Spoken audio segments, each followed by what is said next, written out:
ବାଲେଶ୍ୱର ଜିଲ୍ଲା କ୍ରୀଡ଼ା ସଂଘର ସାଧାରଣ ସମ୍ପାଦକ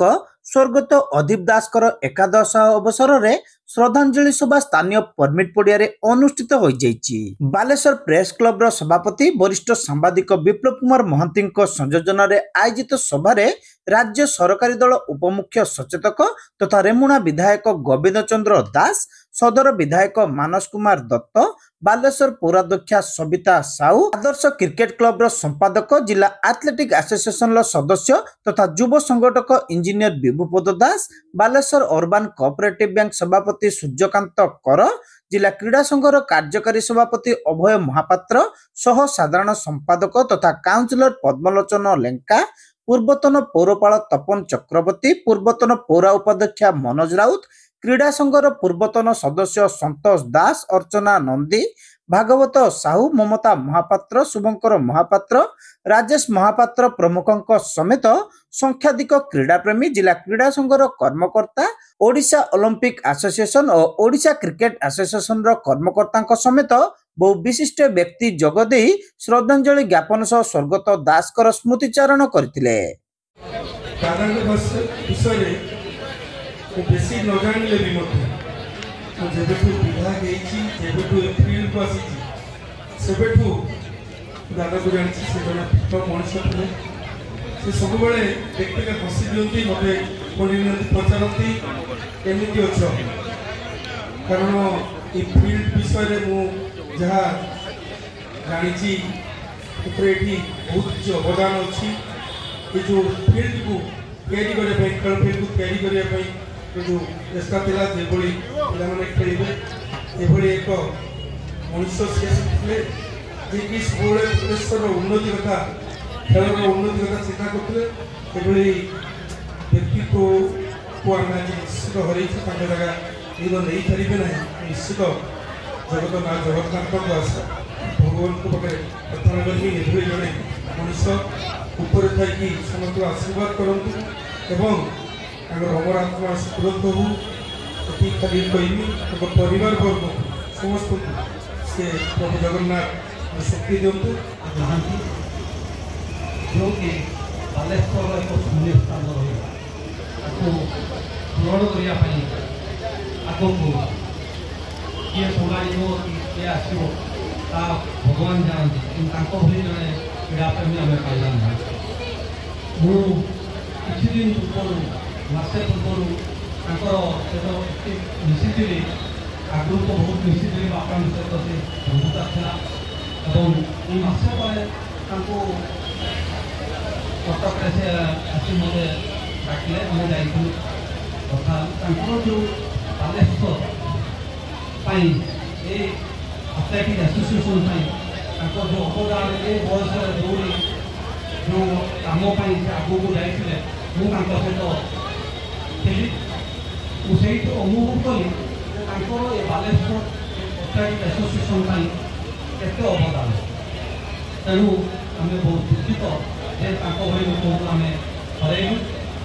आगामी दिन में आम से लोक पाइबा बोधे किंचित मु भगवान प्रार्थना ये आत्मार सदगति हो परिवार जो शक्ति आम मान आम मानकर अति स्नेहर आदरर भाई एवं माँ बहुत थे जीवन आपण मैंने निश्चय पाखर देखी कर्मशैली एवं तांकर जो बंधुत्व भाव एवं परोपकार जो मनोभाव ताहा केवल जे समस्त को दिग्दर्शन देती नुहे से केवल बालेश्वर नथिले से सारा ओडिशा थिले एवं तांकर ये अवर्तमान रे मु एवं तांकर पीसा पीसिंकर आदमी माने दायक एवं मामू घर जो टाण ये तो टिकू भाई परे आस्ते आस्ते आम मैंने गोटे विराट शून्य स्थान में पहुंची एणु भगवान को निकट में प्रार्थना करी यही समय रे से नुआ बो एवं पुओ एवं बोऊ को ପାଖରେ ତାଙ୍କୁ ଆଶୀର୍ବାଦ କରନ୍ତୁ। ଲୋକ ଅଛି ଯେଉଁମାନେ ସମସ୍ତଙ୍କୁ ଛୁରନ୍ତି ମନେ ପକାନ୍ତି, ସେଇଭଳି ବ୍ୟକ୍ତିତ୍ୱ ତାଙ୍କର ଥିଲା। ତେଣୁ ଏତିକି କହିବି, ଯେଉଁଠି ଅଛନ୍ତି ଭଲରେ ରୁହନ୍ତୁ, ଭଗବାନ ତାଙ୍କୁ ଭଲରେ ରଖୁ ଏବଂ ତାଙ୍କ ପରିବାରର ମଙ୍ଗଳ କରନ୍ତୁ। ଆଉ ପରିବାରର ତାଙ୍କ ପିଲାମାନଙ୍କୁ ସବୁବେଳେ ସେ ଆଶୀର୍ବାଦ କରନ୍ତୁ, ଦିଗ୍ଦର୍ଶନ ଦିଅନ୍ତୁ। ଭାବରେ ଅଦୀପ ଭାଇଙ୍କୁ ଆମେ କେବେ ଦେଖିନାହୁଁ। ସେ ଜଣେ ବାଲେଶ୍ୱର ମାଟିର କୃତି ସନ୍ତାନ ଏବଂ ତାଙ୍କର ଏହି କ୍ରୀଡ଼ା କ୍ଷେତ୍ରରେ ଏଇଭଳି ଏକ ସଂଗଠକ, କ୍ରୀଡ଼ା ସଂଗଠକ ପାଇବା ଦୁଷ୍କର ବ୍ୟାପାର। ଭଗବାନ ତାଙ୍କର ଆତ୍ମାକୁ ସଦ୍ଗତି ଦିଅନ୍ତୁ ଏବଂ ତାଙ୍କର ପରିବାରକୁ ଏହି ଦାରୁଣ ଦୁଃଖ ସହିବା ପାଇଁ ଧୈର୍ଯ୍ୟ ଶକ୍ତି ପ୍ରଦାନ କରନ୍ତୁ। ଏତିକି ମୋର ତାଙ୍କ ପାଖରେ ମୋର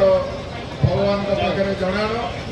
1978 ମସିହାରୁ ଆଜି ପର୍ଯ୍ୟନ୍ତ ଦୀର୍ଘ 46 ବର୍ଷ ଧରି ନିରବିଚ୍ଛିନ୍ନ ଭାବେ ଜିଲ୍ଲା କ୍ରୀଡ଼ା ସଂଘର ବିଭିନ୍ନ ଦାୟିତ୍ୱରେ ରହିଥିଲେ ସ୍ୱର୍ଗତ ଦାସ। 2019ରୁ 2022 ପର୍ଯ୍ୟନ୍ତ ସଂଘର କାର୍ଯ୍ୟକାରୀ ସଭାପତି ତଥା ଅନ୍ୟ ବର୍ଷମାନଙ୍କରେ ସାଧାରଣ ସମ୍ପାଦକ ଭାବେ ଦାୟିତ୍ୱ ମଧ୍ୟ ତୁଲାଇଥିଲେ। କ୍ରୀଡ଼ା ପ୍ରତି ତାଙ୍କର ଅହେତୁକ ଆଗ୍ରହ କାରଣରୁ ଉଦୀୟମାନ ଖେଳାଳି ପାଇଁ ଭିତ୍ତିଭୂମିର ବିକାଶ ଉପରେ ସେ ଗୁରୁତ୍ୱ ଦେଇ ଆସୁଥିଲେ। ପରମିଟ୍ ପଡ଼ିଆକୁ ଜିଲ୍ଲା ଷ୍ଟାଡିୟମ ଭାବେ ଗଢ଼ି ତୋଳିବା ସହ athletic, football, cricket, kabaddi, volleyball ପ୍ରଭୃତି ଖେଳାଳିଙ୍କୁ ସେ ସର୍ବଦା ପ୍ରୋତ୍ସାହନ ଦେଉଥିଲେ। Odisha Olympic association, Odisha cricket association, Odisha football association ଭଳି ଅନେକ କ୍ରୀଡ଼ା ସଂଗଠନ ସହ ସେ ଜଡ଼ିତ ଥିଲେ। ସେହିପରି ଅଲ୍ ଇଣ୍ଡିଆ ଆଥଲେଟିକ୍ ଆସୋସିଏସନ ଓ ଇଣ୍ଡିଆନ୍ ଅଲିମ୍ପିକ୍ ଆସୋସିଏସନର ସେ ଯୁଗ୍ମ ସମ୍ପାଦକ ଥିଲେ। ତାଙ୍କ ବିୟୋଗରେ ଜିଲ୍ଲାରେ କ୍ରୀଡ଼ା କ୍ଷେତ୍ରରେ ବିରାଟ ଶୂନ୍ୟସ୍ଥାନ ସୃଷ୍ଟି ହୋଇଛି ବୋଲି ବକ୍ତାମାନେ କହିଥିଲେ। ସ୍ୱର୍ଗତ ଦାସଙ୍କ ଭଳି ଜଣେ କ୍ରୀଡ଼ା ସଂଗଠକକୁ ହରାଇ ଖେଳାଳି ଏବଂ ଖେଳପ୍ରେମୀଙ୍କ ଠାରୁ ଆରମ୍ଭ କରି ସଂଘର କର୍ମକର୍ତ୍ତା ସମସ୍ତେ ଆଜି ମୁରବିଶୂନ୍ୟ ହୋଇପଡ଼ିଛନ୍ତି ବୋଲି ବିଶିଷ୍ଟ ବକ୍ତାମାନେ ମତ ଦେଇଥିଲେ।